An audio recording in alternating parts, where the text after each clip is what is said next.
Luigi's mansion starts with Luigi receiving a letter to inform him that he's won his own mansion. Happy about this, he calls Mario to meet him at the address so they can celebrate. Now, upon arriving, Luigi gets nervous because Mario, who should have got there first, isn't there. Then at the same time, he realizes that the mansion is infested with ghosts. At the same time as he realizes Mario isn't there. As the ghosts attack him, he calls out, "Mario, help me!" And at that same time, Professor E. Gadd comes to rescue him.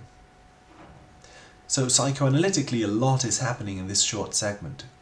We have mansions and castles in Mario games tend to represent the character they belong to as a reflection of their individuality.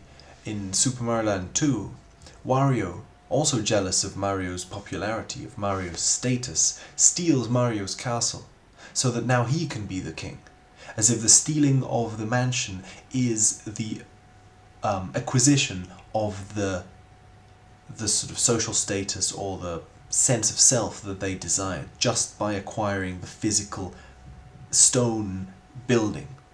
Therefore, it isn't just a stone building what they are looking for. As Wario steals this castle, it immediately morphs to represent Wario's insignia. The castle itself is fluid. This happens at Luigi's mansion too.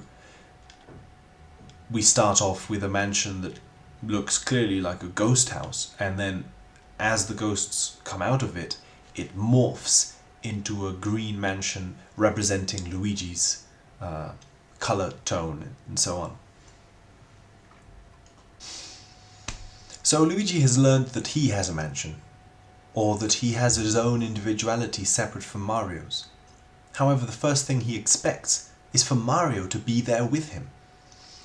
He wanted his own sense of self, but he's still not used to being his own self.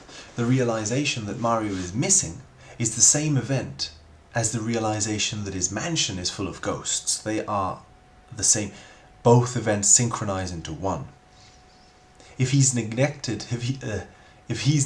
his individuality and relied on others for so long to provide him with his security, then clearly his own temple has been neglected and filled up with all the repressed psychological stuff he didn't want to deal with. Now is the time to clean it up. However, a complete lack of a Mario figure would be too traumatic, so we get another synchronicity. Luigi's cry for Mario grants him an older man, a professor. From this point of view, the professor fulfills the role of Mario. In fact, peeking under his white jacket is a red shirt underneath. Mario is Luigi's older brother, so also an older man in relation to Luigi, and Luigi looks up to him. It's as if Mario's role as older, more experienced man is being represented to Luigi in this form of Professor Egad.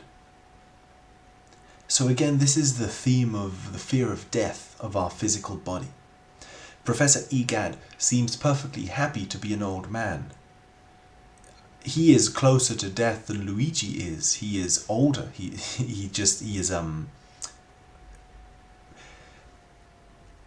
His body has decayed more than Luigi's has.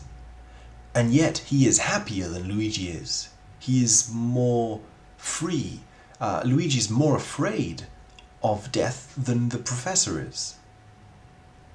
To clean up the mansion, Luigi needs to befriend the archetype of the old man in himself, to learn to have fun with material existence, as Professor Egad does. Now, one of the most poignant moments in Luigi's mansion happens right at the end. Luigi finally reaches King Boo in a temple seemingly installed within the mansion.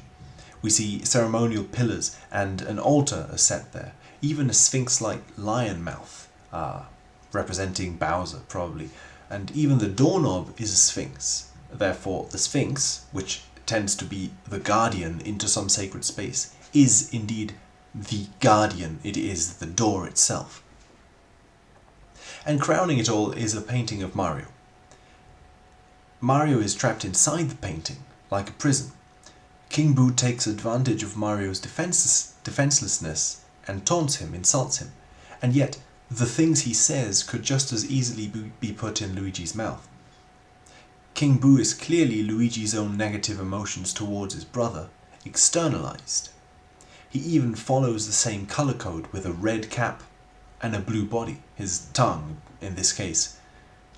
His tongue being also where language comes from, and the two founts of blue smoke to either side of him also reflect the blueness of this ritual. Blue is the throat chakra, appropriately also the source of the word, the projection of ideas onto the canvas of reality. This is appropriate for Mario's dungarees too, since he is a dragon-battling Hermes resonator, a messenger between the void and the word. So of course we see a painting hung at the darkest heart of Luigi's mansion. Luigi has placed Mario up on an altar deep in his unconscious, and yet simultaneously he begrudges him. It is only when he brings this up into consciousness that he sees how it was himself all along who had projected Mario onto a canvas. And therefore, it's his own fault that Mario produced such negative feelings of inferiority in him. Now, something interesting happens here. The second Luigi is confronted with this fact, he sees that the Mario painting projection and the ghost of negativity are one and the same. They fuse together. They weren't separate things, which when fused together create Bowser. When the painting turns around 360 degrees, it is seen from a new perspective. The veil drops, so to speak, and we see that when Mario is placed up on a pedestal, he becomes a tyrant king, represented by Bowser, one's inner, archaic, reptile self. One battles the shadow by entering the belly of the whale, or being sucked into Bowser's mouth. After all, Bowser is the conjunction between Mario and Luigi, red and green. Luigi has to face his own inextricable involvement in this whole mess.